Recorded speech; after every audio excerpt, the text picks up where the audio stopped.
Hello, good morning po. So, bali po ito po yung mga napag-usapan regarding sa SMM meeting no Friday. Kahapon po.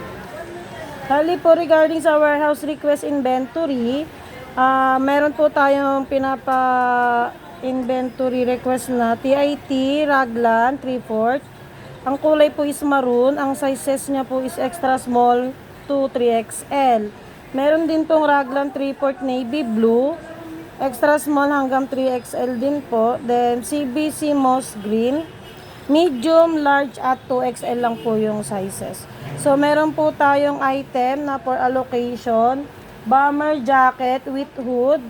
Ang size niya po is medium up to 3XL. So yung quantity niya is medium 100, large 300, XL 200, 2XL 100, 3XL 50. May 4XL and 5XL na tag 50.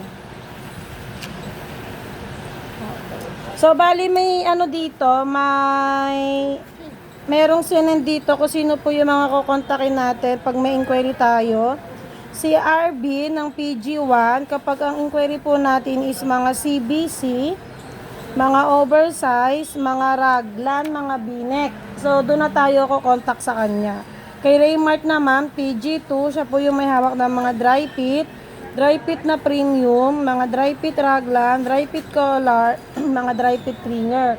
So, lahat ng dry fit, mga long sleeve, sa kanya po yan naka-assign. So, si Jero naman po ang may hawak ng mga long sleeve na, may mga polycotton din sa kanya. Then, mga shirt planet na cotton. Then, kay Jerome naman po, ang naka-assign sa kanya is mga jacket, then mga PQ collar, mga premium natin na polo shirt. Wala na dito. Kan ba ito i-post din? Then sa sa Pelix naman po, meron din mga assigned person po kapag meron kayong mga inquiry. So kay Kuya Richard, siya po si PG1 and 3. Ang mga hawak niya pong product is premium cotton, CBC na binek, mga cotton pang kids, raglan, oversize, tsaka yung mga slim fit. Then meron din po tayong PG2 and 6. Siya po si Janelle. So, ang hawak niya po is yung mga dry fit na item. Then, yung mga Kiana spandex.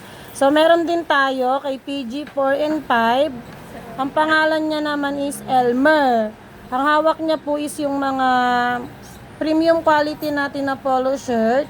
Then, yung mga supreme quality. Siya din may hawak na mga two-tone, special polo, then mga two-tone stripe, mga WBB. So, malinaw po. Sa kanila po tayo magdadirect ng mga inquiry. Hawak din ni Elmer po pala yung jacket, mga parka, zip up, at saka yung mga varsity kay PG4 and 5. So, ayun po. Then, regarding naman sa message ni Sir Richie, ang next nating SMM is October 5.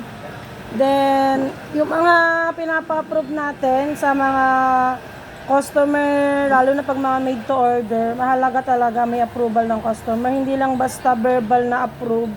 Kailangan talaga may signature kasi yun yung malaking Pag bulk order pruweba. na siya, kailangan nyo ipadala muna kay customer yung item para mahawakan niya at makita niya yung actual. Pero pag 10,000 below naman, pwede nyo naman kayo na lang mag-approve Mag-decide. through pa-approve di through Oo, kasi ang daming customer na masiselan talaga na sobrang naghanap sila ng butas. Lalo na kapag hindi. Mas mabilis lang yun, basta mabilis lang yung transaction. Padala ngayon, pabalik agad, ganun. Mabilis lang naman yun. Okay po, sa new page po natin, updated sa Usabli Central, table tennis, meron silang buy 10, get 1 free. Ano ba? Hindi ko mabasa.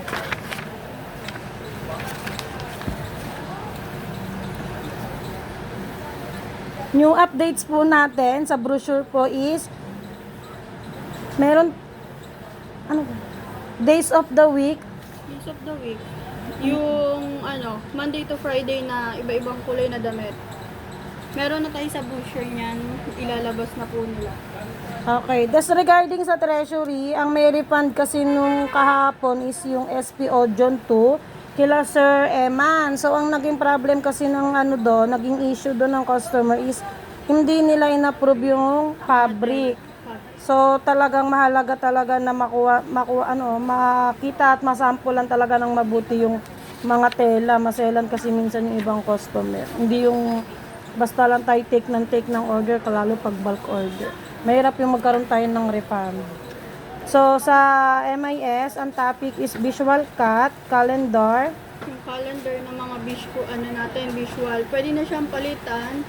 Kunyari, madumi na siya, Papalitan na lang natin. Huwag na natin antayin si Ma'am Jen na magsabi na palitan nyo na yan kasi maalikabok na. So, dapat sa sarili natin, alam na natin yan kung dapat na bang palitan, labhan, di ba? Punasan. Yun, meron man tayong mga kiosk installment. Ang nagkaroon na is Roman, BDC, at saka yung SPO John. may taytay na din. So, ayun po yung mga napag-usapan sa SMM kahapon. So, bali October 5 na po tayo ulit. Ayun lamang. Thank you very much.